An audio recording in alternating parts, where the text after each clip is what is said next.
오늘은 현장에 나갈 때라 하는 이런 제목으로 말씀을 함께 나누고자 합니다. 오늘 본문 말씀 한번 2페이지인데 같이 읽도록 하겠습니다. 당신들이 적군과 싸우려고 나가서 당신들보다 많은 적군이 말과 병거를 타고 오는 것을 보더라도 그들을 두려워하지 마십시오. 이집트 땅에서 당신들을 인도하여 주신 주 당신들의 하나님이 당신들과 함께 계십니다. 당신들이 싸움터에 나가기 전에 제사장을 불러서 군인들에게 격려의 말을 하게 하여야 합니다. 제사장은 군인들을 다음과 같이 격려하십시오. 이스라엘아 들어라. 오늘 너희가 너희의 대적과 싸우러 나갈 때에 마음에 겁내지 말며 무서워하지 말며 당황하지 말며 그들 앞에서 떨지 말아라. 주 너희의 하나님은 너희와 함께 싸움터에 나가서 너희의 대적을 치시고 너희에게 승리를 주시는 분이시다. 아멘. 건축이나 전기, 토목 이런 일을 하시는 그런 분야에 종사하시는 분들은 어떤 분들은 사무실에서 일을 하시고 어떤 분들은 밖에서 일을 하십니다. 또 어떤 때는 사무실에 있다가 밖에 나가기도 합니다. 이렇게 밖에 나가서 일할 때 그 밖을 현장이라 그렇게 부릅니다. 그래서 과장님 저 현장에 다녀올게요. 사장님 현장에 다녀올게요. 뭐 이런 식으로 표현을 해서 현장에 다녀옵니다. 현장이 참 중요합니다.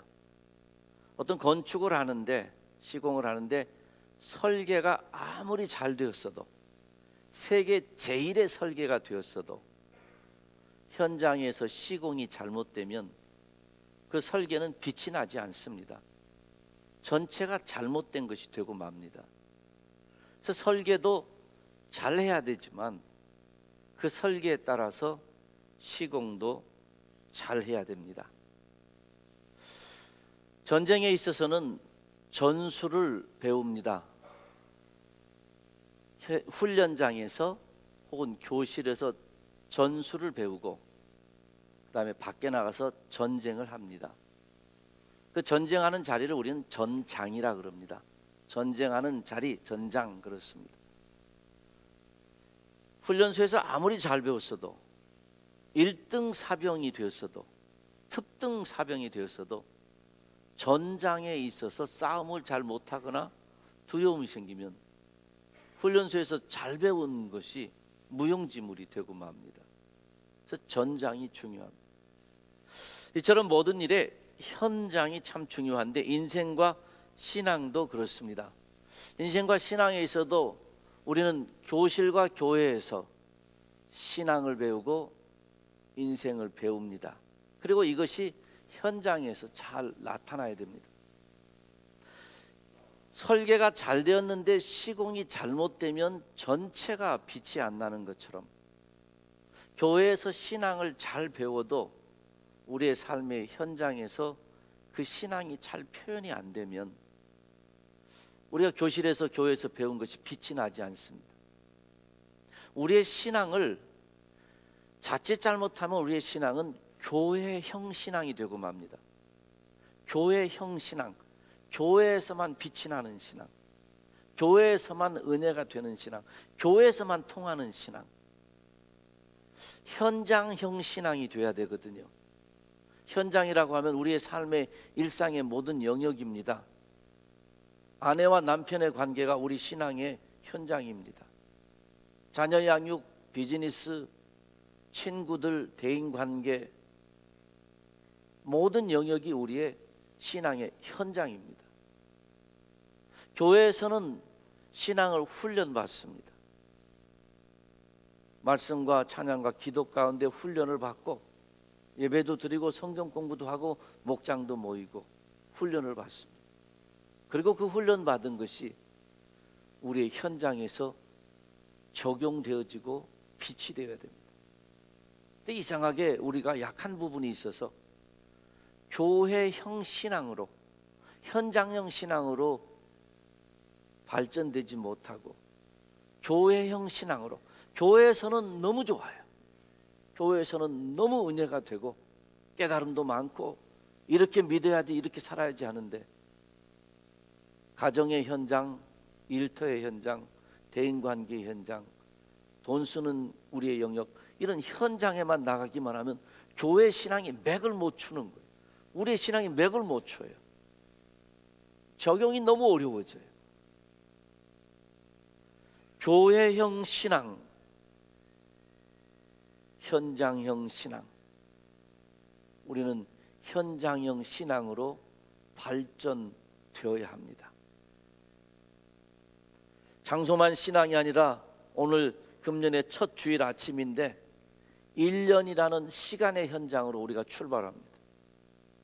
이제 연초에 벌써 오늘이 5일이니까 361일, 360일 남은 거죠. 이 시간 속을, 시간의 현장으로 이미 우리가 지금 달려가고 있습니다. 시간의 현장 속에서도 교회형 신앙이 아니라 우리에게 주어진 모든 날짜 시간 속에서 하나님의 말씀이 살아 움직이는, 말씀이 통하는, 내가 가지고 있는 신앙이 통용되는 그런 우리의 현장이 되어야 되거든. 여기서 우리가 달러를 씁니다. 근데 어느 선교지에 가면, 뭐 한국도 그렇죠, 달러를 직접 받지 않죠. 뭐 받는 것도 있겠지만 선교지에 가면 반드시 돈을 받고야 거기에서 사용할 수 있습니다. 우리의 신앙이 교회형에서 현장형으로 발전되어 가려면 우리가 어떤 준비를 해야 되는가? 1년 첫 주일에 우리가 한번 생각을 해봐야겠습니다. 특별히 신명기 말씀의 한 부분을 통해서 우리가 생각하려고 합니다. 신명기는 출애굽한 이스라엘 백성들이 광야 생활을 다 마쳤습니다. 그리고 가나안 땅에 들어가기 전에 요단강 동편 모압 평지에 이스라엘 백성이 다 모였습니다. 그래서 그동안의 광야 생활 총정리하는 시간입니다. 야, 우리가 광야 생활을 살아봤는데 하나님이 이런 은혜를 주시고 이렇게 인도하시지 않았느냐, 이런 법을 주시지 않았느냐.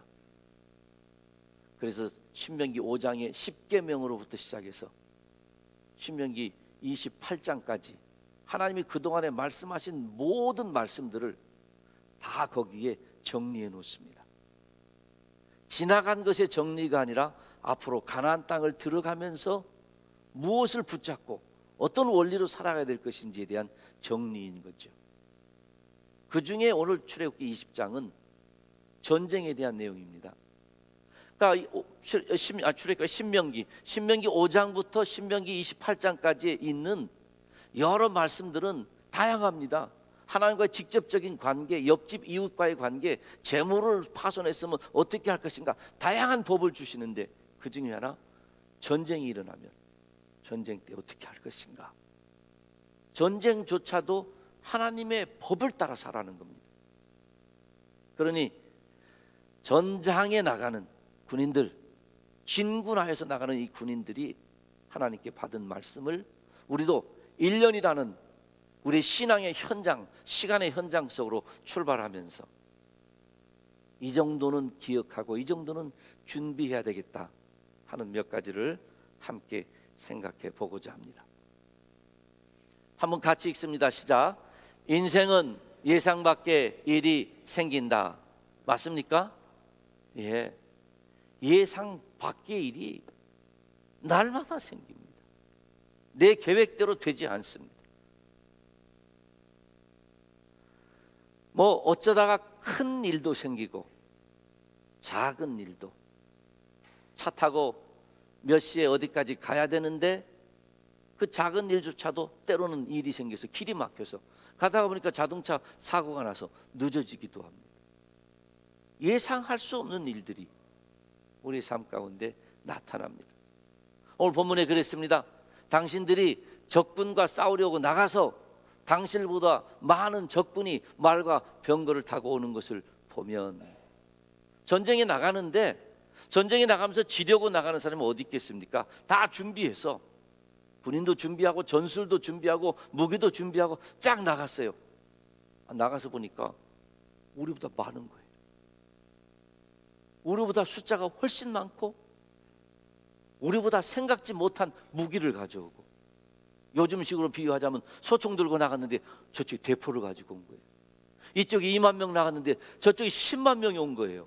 생각을 못한 겁니다.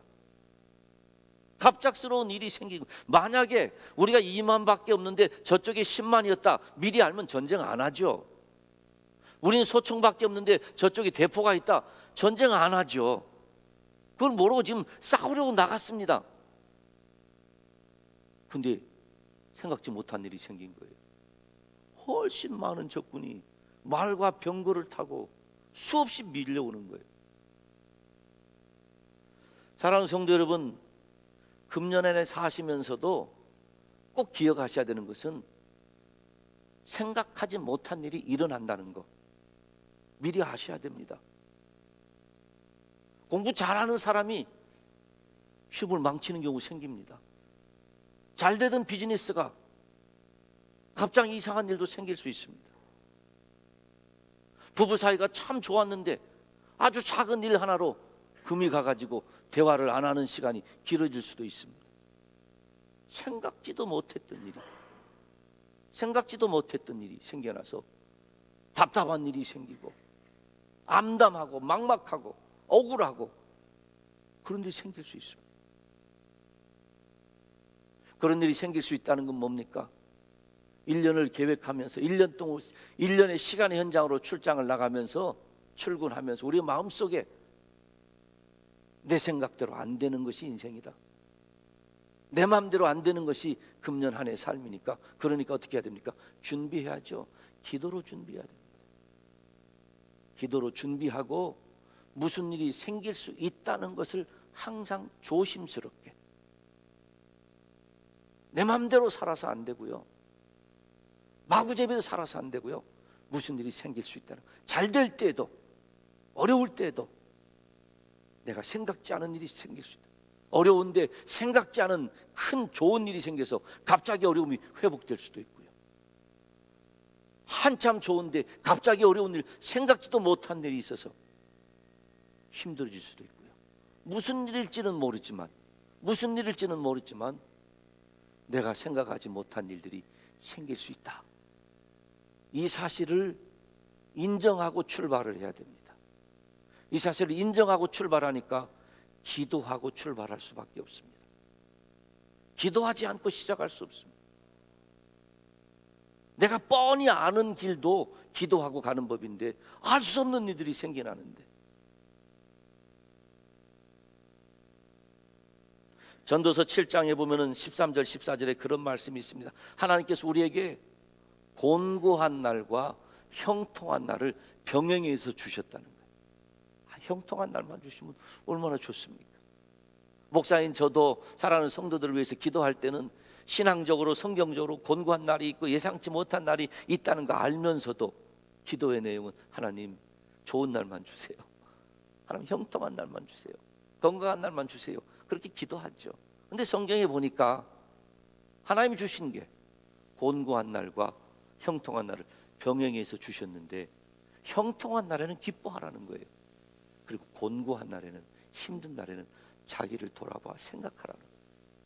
곤고한 날에는 생각하고 형통한 날에는 기뻐하라. 이 두 날을 함께 병행해 주셔서 하나님께 더 가까이 가도록 하셨다는 겁니다. 그러니 우리의 앞날에 예상치 못한 일들이 생길 수 있으니 마음속에 기도로 준비하며 시작을 해야 됩니다. 예상치 못한 일을 만나는 것이 인생이라는 것 인정하고 출발해야 돼요. 그런데 그럴 때마다 두려워하지 말라고 덧붙여서 말씀합니다. 당신들보다 많은 적군이 말과 병거를 타고 오는 것을 보면 이게 이제 금방 우리가 생각했던 예상치 못한 일이 일어난다는 거죠. 그런데 그렇게 되더라도 두려워하지 마십시오. 느닷없는 일이 생기면 우리 가운데 두려움이 찾아옵니다. 불안함이 생깁니다. 걱정이 생깁니다. 그런데 오늘 본문에 무슨 일이 생기더라도, 예상치 못한 일이 생기더라도, 전쟁하러 나갔는데 생각지 못한 말과 병거를 타고 오는 대군을 보더라도 일단은 두려워하지 말라. 젊은 분들이 그런 말씀 하더라고요. 부러워하면 져요 그러더라고요. 이게 어디서부터 시작되는지 말인지 모르겠지만 누가 뭐 하면 부러워 그러면 부러워하면 져요 그러더라고요. 이제 서로 통하는 그런 말이겠죠. 근데 부러워하면 지는 게 아니라 두려워하면 집니다. 내 앞에 예상 못했던 일이 생겨났어요. 두려워하면 우리 마음의 두려움은 커집니다. 염려는 더 커집니다. 불안은 더 커집니다. 원망과 짜증이 더 커집니다. 왜 두려워하지 말라는가? 상황을 파악해 보니까 저쪽이 말과 병거를 가지고 오는 것 같은데 다 고물이야. 그러니까 두려워하지 마라. 그거 아닙니다. 저쪽은 군대 숫자가 많지만 우리가 전술이 좋아. 그러니까 두려워하지 말라는 거 아닙니까? 내게 있는 어떤 것 때문에 두려워하지 않을 말이 아니라 하나님이 계시기 때문에 두려워하지 말라 그랬습니다. 한번 같이 읽습니다. 이집트 땅에서 당신들을 인도하여 주신 주 당신들의 하나님이 당신들과 함께 계십니다. 아멘. 연결해 보면 그런 말이죠. 당신들이 전쟁하려고 나갔는데 생각지 못한 대군이 앞에서 오고 연합군이 앞에서 오고 병거가 크고 말을 타고 오고 우리와 훨씬 다른 도저히 이길 수 없는 그런 상황이 생겨도 두려워하지 마십시오. 왜냐하면 이집트 땅에서 당신들을 인도하여 주신 주 당신들의 하나님이 당신들과 함께 계십니다. 저쪽 사람들은 무기가 있을지 몰라도, 저쪽 사람들은 돈이 많을지 몰라도, 저쪽 사람들은 명예가 있을지 몰라도 나에게는 나를 사랑하셔서 나를 위하여 십자가에 아들을 내어주신 주 당신의 하나님이 계시기 때문에 걱정하지 말고 두려워하지 말라 그 말입니다. 우리가 사는 동안에 어려움 당할 겁니다. 우리의 육신이 철갑을 입은 게 아니기 때문에 몸도 약해질 겁니다. 어깨도 아파지고 다리도 아파지고 그런 일이 있을 겁니다. 우리가 세계 제일의 갑부가 아니니까 물질 때문에 어려움 당하고 있을 겁니다. 우리의 자녀들이 천재들이 아니기 때문에 이런저런 일에 시험에 실패해서 눈물 흘리는 일이 있을 겁니다. 그래도 걱정하지 말고 두려워하지 말 것은 다른 사람들에게는 지식이 있고 다른 사람들에게는 돈이 있고 다른 사람들에게는 뭐가 있고 그럴지라도 나는 아무것도 없을지라도 나에게는 나를 위해서 아들의 목숨을 내어주신 하나님이 계신다는 거예요. 하나님이 아버지시라는 거예요. 그래서 두려워하지 말라 그 말이에요. 사랑하는 성도 여러분, 하나님은 우리를 무섭게 해주시는 분이 아니시잖아요. 하나님 우리를 정죄하시는 분이 아니시잖아요. 사랑은 여기 있으니 하나님이 우리를 먼저 사랑하신 것이라. 하나님이 우리를 사랑하시되 보통 사랑이 아니시라는 거 우리가 알지 않습니까? 그 하나님이 우리와 함께 계신다. 예수님을 보내실 때도 이름을 임마누엘이라 해서 하나님 우리와 함께 하신다. 성경 곳곳에 하나님 우리와 함께 하신다고 약속해 주세요. 그 임마누엘로 오신 주님이 마지막 세상 떠나시면서 뭐라고 말씀하십니까? 하늘과 땅의 모든 권세를 아버지가 나에게 주셨으니 내가 너희와 세상 끝날까지 함께 있으리라. 내가 너희와 세상 끝날까지 항상 함께 있으리라. 태어나실 때 이름을 임마누엘로 지으신 우리 예수님이 십자가에 죽으셔 돌아가셔 승천하시는 그때에도 마지막으로 주신 말씀이 임마누엘입니다. 내가 너희와 함께 있으리라. 우리가 뭔가 있으면 든든해야 합니다. 저도 그렇고 우리 모두도 돈이 많으면 든든합니다.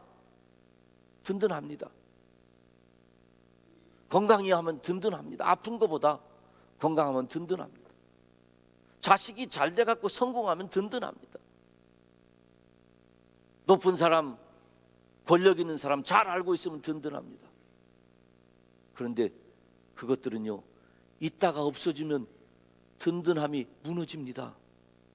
물질 때문에 든든함을 경험하는 사람은 물질이 약해지면 마음이 가라앉기 시작합니다. 성공해가지고 든든한 사람은 성공한 것이 점점 줄어들면 마음이 약해집니다. 높은 사람을 알았는데 높은 사람이 어느 날 은퇴해버리면 마음이 줄어듭니다. 내가 의지했던 것, 내가 든든하게 여겼던 것들은 항상 있는 것이 아니라 그 말씀입니다. 그것이 든든한 건 맞지만 항상 있는 거 아닙니다. 그런데 우리 예수 그리스도께서는 내가 세상 끝날까지 너희와 항상 함께 있으리라. 아멘이죠, 아멘이죠. 아플 때도 항상 함께 있겠다 했어요. 건강할 때도, 배고플 때도, 배부를 때도. 그래서 전쟁의 법이지만 우리의 신앙의 현장적인 신앙으로 살아가려는 우리에게 1년 365일 주시면서 지금 가라 하시는데, 가다 보면 암초 같은 거 만날 거야. 두려워하지 마.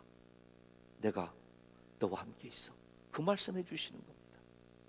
사랑하는 성도 여러분, 1년 시작했는데 앞으로 360일 사시는 동안에 힘있게 사시기를 주님의 이름으로 축원합니다. 세상의 다른 힘 때문이 아니에요. 그것도 힘인 것은 맞지만 그것은 왔다 갔다 하는 건데, 영원히 함께 하시는 하나님 우리의 힘이시오, 우리의 산성이시오, 우리의 방패시니까 그 하나님 때문에 힘있게 사시기를 주님의 이름으로 축원합니다. 그런데 그 다음에 또 중요한 말씀을 우리에게 해주십니다. 제사장에게 이제 백성들, 군인들을 격려하라는 특별한 말씀을 해줍니다. 당신들이 싸움터에 나가기 전에 제사장을 불러서 군인들에게 격려의 말을 해야 됩니다. 이제 하나님 우리와 함께 하신다, 이제 이건 알면 되잖아요. 그런데 하나 덧붙여서 군인들이 지금 싸우러 나가려는데 군인들 부르라는 거예요. 군인들 세워놓고 제사장이 격려를 하라는데 이런 격려입니다. 제사장은 군인들을 다음과 같이 격려하십시오. 이스라엘아, 들어라. 오늘 너희가 너희의 대적과 싸우러 나갈 때에 마음에 겁내지 말며 무서워하지 말며 당황하지 말며 그들 앞에서 떨지 말아라. 그 다음 우리 같이 읽습니다. 주 너희의 하나님은 너희와 함께 싸움터에 나가서 너희의 대적을 치시고 너희에게 승리를 주시는 분이시다. 아멘. 우리가 정말 사랑하는 우리의 자식들이 있잖아요. 우리의 자녀들 정말 사랑합니다. 그런데 우리는 우리의 자녀들과 함께 그 자녀들의 삶에 함께 나갈 수 없습니다. 직장 따라갈 수 없어요. 학교 따라갈 수 없어요. 누가 따라가신다고요? 하나님이 따라가십니다. 전쟁터에 나가는 군인들에게 제사장이 두려워하지 마시오, 겁내지 마시오, 당황하지 마시오. 앞에서 보니까 막 이상한 무기가 와도 당황하지 말고 떨지 말고, 그쪽에 소리가 와 하고 소리가 나서 이쪽에서 막 사기가 죽을 때가 돼도 겁내지 말라는 거예요. 아까는 하나님이 함께 계신다 그랬잖아요. 이번에 뭐라 합니까? 하나님이 함께 싸움터에 나가신다. 우리 하나님은 구경하는 하나님이 아니시고 함께 싸움터에 나가서 싸우신다는 거예요. 그리고 뭐라 그래요? 너희에게 승리를 주시는 분이시다. 여러분, 여기 제사장이라고만 나왔는데 부모님들 생각하십시오. 자녀들에게 학기를 새로 시작하기 전에, 인생을 새로 시작하는 때, 1년을 시작할 때, 혹은 한 달을 시작할 때, 때에 맞게끔 부모님들은 자녀들에게 격려해 주셔야 됩니다. 두려워하지 마. 내가 너 따라서 다니지는 못해. 너 시험 보는 거 내가 돕지 못해. 너 직장 다니고 뭐 학교 가고 어디 가고 내가 못 따라다녀. 너의 앞으로 계획 내가 못 세워줘. 두려워하지 마. 어려운 일 생겨도 네 마음대로 안 되어도 걱정하지 마. 염려하지 마. 당황하지 마. 하나님 너와 함께 계셔.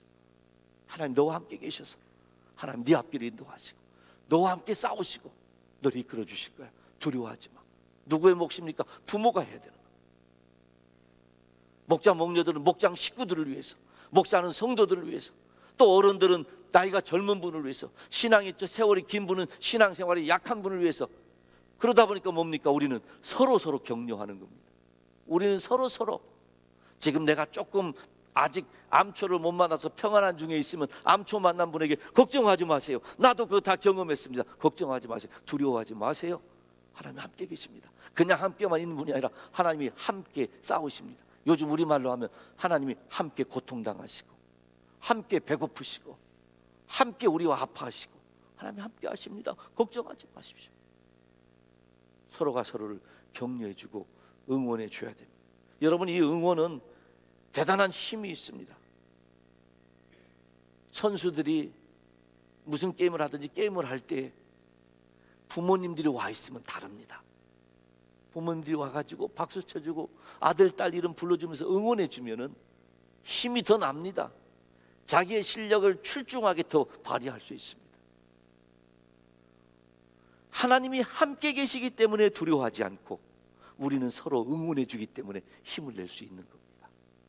365일이라는 현장을 향해서 우리가 달려나가는데 어떤 분은 지쳐 넘어질지도 몰라요. 어쩌면 생각보다 일찍 넘어지는 분이 있을지 몰라요.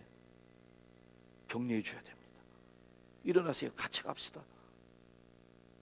저는 선교 골프 칠 때마다 1년에 한 번, 어떤 때는 2년에 한 번 골프를 치는데요. 안 치다 치고 뭐 골프를 제가 못 치는 사람이니까 이 자꾸 치면 제 폼은 야구 폼이에요. 그냥 야구 폼대로 쳐요. 그런데 치다 보면 이게 골프가 볼이 저리 날아가야 되는데 바로 이 앞에 뚝 떨어집니다.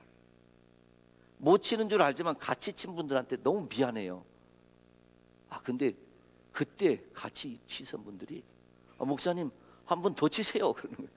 한 번 더 치세요. 아마 이거 정상 시합에서는 그런 거 별로 안 할 것 같아요. 근데 목사님 한 번 더 치세요. 자꾸 더 치라 그러고 조금 나갔는데도 목사님 운동신경이 좋아요. 잘 치나 봐요. 자꾸 그래 주는 거예요. 그럼 제가 뭔가 좀 된 듯한 느낌이 들어요. 여러분, 격려입니다. 응원입니다. 제가 못 치는 거 제가 알아요. 못 치는 거 그분들도 알아요. 근데 조금이라도 좋은 모습 보면 어우, 선수 같아요. 잘한 것 같아요. 자꾸 칭찬해 줘요. 여러분, 격려입니다. 하나님 때문에 두려워하지 말고 응원해주고 격려하는 사람 때문에 힘을 내는 겁니다. 한번 따라해 보겠습니다. 무슨 일을 만나도 하나님 때문에 두려워하지 맙시다. 서로 격려해 주니까 힘을 냅시다. 그게 우리의 현장입니다. 그게 우리 신앙의 현장이에요.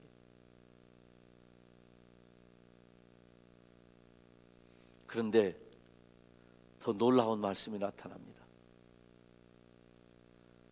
그 다음에 장교들은 군인들에게 다음과 같이 지시하십시오.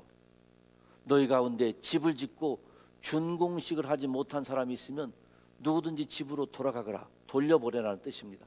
그가 전사함으로 다른 사람이 준공식을 하는 일이 없도록 하여라. 또 포도원을 만들어 놓고 아직 그 열매를 맛보지 못한 사람이 있으면 그런 사람도 누구든지 집으로 돌려보내라. 그가 전사함으로써 다른 사람이 그 열매를 맛보는 일이 없도록 하여라. 또 너희 가운데 여자와 약혼하고 아직 결혼하지 못한 사람이 있으면 그런 사람들 집으로 돌려보내라. 그가 전사함으로써 다른 사람이 그 여자와 결혼한 일이 없도록 하여라. 장교들은 군인들에게 또 이렇게 지시하십시오. 전쟁이 두려워서 겁이 나면 누구든지 집으로 돌아가게 해라. 그런 사람이 있으면 다른 형제의 사기만 떨어지다.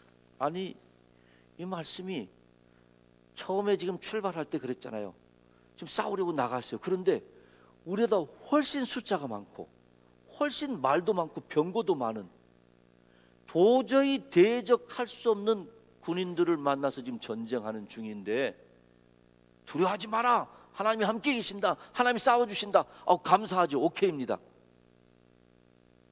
그런데 지금 군인들을 돌려보내라는 거예요. 싸우려고 나온 자기의 군인들을 이 사람은 이 이유 때문에 돌려보내고 저 사람은 저 이유 때문에 돌려보내라는 거예요. 아니, 그대로 두고 있으면 좋잖아요. 전쟁은 요즘 같지 않아서 옛날 전쟁은 숫자가 많으면 뭐가 어떻든지 유리하잖아요. 왜 돌려보내요? 하나님 말씀입니다. 포도원 만들어 놓고 아직 열매를 못 먹어왔으면 그 사람 돌려보내라. 집 짓다가 왔으면 돌려보내라. 약혼자 있으면 돌려보내라. 요즘 우리식으로 덧붙인다면 공부하다 왔으면 돌려보내라. 어디 중요한 계획을 세우다 왔으면 돌려보내라. 결혼한 지 1년 안 됐으면 돌려보내라. 돌려보내라 그러는 거예요. 누가 남아요? 누가? 몇 명이나 남겠어요? 여러분, 기드온의 300용사 아시죠? 처음에 몇 명이 전쟁하려고 나온지 아십니까? 32,000명이 모였습니다. 근데 하나님이 많다는 거예요. 32,000명 많아. 고르고 골랐는데 300명까지 줄였어요. 하나님 전쟁을 하시는데 300명까지 골랐어요. 만약에 그것도 공수, 특전, 훈련 뭐 아주 특별한 사람 300명이라면 이해가 좀 되겠어요. 마지막에 300명 고를 때 어떻게 고른지 기억하시죠? 물가에 가서 물 마시는 거 보고 골랐어요. 아니 전쟁하러 가는 군사를 고르는데 물 마시는 모습을 보고 이 사람은 됐다, 이 사람은 안 됐다. 뭐예요 그게? 그리고 무기를 뭘 줍니까? 항아리하고 횃불 하나씩 주잖아요. 무슨 얘기입니까? 하나님이 친히 싸우시겠다는 겁니다. 니들이 싸우는 거 아니야. 내가 싸우는 거야. 만약에 32,000명이 나가서 전쟁에서 이겼으면 자기들이 이긴 줄 알 겁니다. 32,000명이니까. 근데 300명이 나가서 싸워서 이겼으니까 전쟁은 여호와께 속하였느니 하나님께 영광 돌리자 그러잖아요. 오늘 여기에서도 어떤 어려움이 생겨도 인생에 어려운 일이 있으니까 미리 예상하고 준비해라. 그리고 그런 일이 생기면 두려워하지 마라. 왜냐하면 하나님이 함께 계신다. 그리고 서로 격려하고 응원하라. 그러면서 그 다음에 주시는 말씀의 핵심은 너한테 있는 것 의지하지 말라는 거예요. 사람들이 어려울수록 자기에게 있는 걸 의지합니다. 자기에게 없는 것까지라도 끌어당겨서 의지합니다. 그러면 아까 처음 말씀이 뭐랬습니까? 하나님이 계시니까 두려워하지 말라. 그래놓고 자기의 리소스들을 가지고서 이 전쟁을 이겨보려고 하는 거죠. 그거 하지 말라고 철저하게 돌려보내라. 전쟁은 여호와께 속하였으니 내가 싸운다는 것. 여러분 여기에서 이제 우리 어려움이 생깁니다. 아까 제가 말씀드린 것처럼 있는 것 다 가지고 싸우면서 하나님이 싸우셨다 뭐 이래도 되잖아요. 근데 있는 걸 없애시는 거예요. 아까워요. 힘들어요. 그거 있으면 싸우는데 더 좋겠는데 하나님 그거 왜 없애세요? 왜 사람을 줄이세요? 왜 군인을 줄이세요? 왜 나에게서 건강을 빼앗아 가세요? 왜 나에게서 이걸 없애주세요? 자꾸 힘들게 하세요. 그런데 그 결과는 결국 우리의 입에서 무슨 고백을 들으시는가? 하나님이 하셨습니다. 하나님이 하셨습니다. 하나님 저 너무 힘들었는데 여기까지 하나님 인도하셨습니다. 정말 죽을 고비였는데 하나님이 하셨습니다. 하나님이 치료하셨습니다. 하나님이 이기게 하셨습니다. 하나님이 통과하게 하셨습니다. 하나님이 견디게 하셨습니다. 하나님이 세우셨습니다. 하나님이 하셨다는 것을 고백할 수 있도록 우리에게 있는 것들을 하나씩 하나씩 껍질을 벗겨내는 장면이 제사장 서로 격려한 뒤에 장교는 군인에게 돌아가게 해라 이러는 것. 우리가 이해가 안 되는 거죠. 그렇지만 기억하십시오. 365일 우리에게 준 날 하나님의 힘으로 사는 겁니다. 하나님의 은혜로 사는 겁니다. 믿음으로 산 모든 분들이 고백하잖아요. 나의 나된 것은 하나님의 은혜라. 저는 목사로 살기 때문에 마지막 세상을 떠나시는 분들을 제법 많이 만나서 임종을 했습니다. 마지막 떠나시는 분들 아무것도 가지고 가지 않습니다. 그동안에 의지했던 많은 것들이 있습니다. 마지막에는 자식입니다.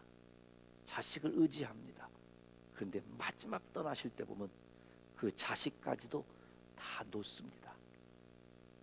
그리고 나니까 주님이 보이십니다. 그동안에 주님이 내 주변에서 함께 하셨어요. 주님이 동행하셨어요. 공부할 때 내 힘으로 한지 아세요? 아니에요. 주님이 함께 하셨어요. 지혜를 주셨어요. 돕는 사람 세우셨어요. 비즈니스 할 때 내 힘으로 잘 된 줄 아세요? 아니에요. 주님이 옆에서 지키시고 인도하신 거죠. 그런데 안 보였던 겁니다. 내가 한 줄 알고 우리가 한 줄 알고. 그런데 하나씩 하나씩 놓기 시작하니까 실체가 드러나는데 내 인생에 나와 함께 하시는 분은 주님이셨구나. 그 사실을 깨닫게 됩니다. 그 고백을 마지막 때만 하는 게 아니라 우리의 신앙의 현장으로 달려갈 때에 하나님밖에 없습니다. 하나님, 금년 한 해 내가 최선을 다하겠습니다. 내게 있는 지식과 열정과 이 모든 것 다 사용, 최선을 다하겠습니다. 그러나 내 최선 때문에 사는 것이 아니라 하나님의 도우심 때문에 삽니다. 내 재능 때문에 사는 것이 아니라 하나님의 인도하심 때문에 삽니다. 내 물질 때문에 먹고 사는 것이 아니라 하나님의 간섭하시고 섭리하심 때문에 삽니다. 이 고백을 계속할 수 있도록 하나님 이 고백을 듣고 싶어 하시는 겁니다. 사랑하는 성도 여러분, 하루아침에 일어나실 때 꼭 그렇게 한번 고백하십시오. 하나님, 하루 주신 거 감사합니다. 하나님이 주셨기에 삽니다. 오늘 하루 하나님께서 인도해 주십시오. 그럼 누가복음에 어리석은 부자에 너무 나타나잖아요. 부자가 돈 많이 벌어서 내 영혼아 배를 두드리면서 편안히 먹고 살자 할 때 이 어리석은 자여, 오늘이라도 네 생명을 취하면 이 모든 것이 네 것이 되겠느냐. 하나님이 붙잡아 주시고 은혜 주셔야 돼요. 하나님 우리에게 듣고 싶은 말씀은 하나님이 하셨습니다예요. 하나님이 하셨습니다. 이것을 깨달은 축구 선수들만 해도 골 넣으면은 하나님이 하셨다고 이렇게 하시잖아요. 연예 대상을 무슨 상 탄 사람들도 평소에는 어쩐지 몰라도 상 타고 마이크 앞에 가면은 하나님이 도우셔서 영광 받으시 하시잖아요. 하나님 그걸 듣기를 원하시는 겁니다. 그게 찬양이죠. 그게 영광이죠. 부디 바라기는 매일매일 하나님이 직접적으로 왜 이렇게 하시는가 할 때 분명한 이유가 있잖아요. 이미 말씀드린 것처럼 하나님이 싸워주시는 거니까. 오늘도 하나님이 하셨습니다. 이번 달도 하나님이 하셨습니다. 여기까지 도와주신 에베네셀 하나님, 장래에도 도와주실 거 믿습니다. 이 믿음으로 고백하며 하나님이 하셨습니다. 우리 입술에서는 하나님이 하셨습니다. 내가 했다 이거보다 하나님이 하셨습니다. 하나님이 하셨습니다. 이 말이 가득 찬 금년 한 해가 되기를 주님의 이름으로 축원합니다. 그렇게 하실 때 하나님이 친히 싸워주시고 친히 이기게 하여 주셔서 우리 큰 영광 돌릴 수 있도록 기회 주시리라 믿습니다. 마지막으로 2020년이라는 현장을 출발하면서 말씀을 정리할 때 우리 한번 큰 목소리로 2020년부터 같이 한번 다짐하면서 한번 읽어보겠습니다. 2020년이라는 현장을 출발하면서 예상 밖의 일이 생기는 것 당연한 줄 알고 그럴 때마다 불안, 염려, 걱정, 두려워하지 맙시다. 우리에게 있는 힘, 명예, 건강, 재물 때문이 결코 아닙니다. 살아계신 하나님이 우리 현장에 함께 계시기 때문입니다. 그러니 어른 직분자가 먼저 격려하고 서로 함께 격려합시다. 아멘, 아멘입니다. 살아계신 하나님이 우리 현장에 함께 계십니다. 그러니 두려워하지 말고 서로 격려하고 응원하는 중에 금년 안에 잘 살아서 12월 31일 날 송구영신 예배 드릴 때는 너무 기뻐서 영광 찬양하는 후회는 없고 하나님께 영광만 드리며 하나님이 하셨습니다. 하나님이 하셨습니다. 그렇게 할 수 있는 우리 모두의 금년 한 해 시간의 현장, 우리 신앙의 현장이 되시기를 주님의 이름으로 축원합니다. 우리 일어나셔서 찬양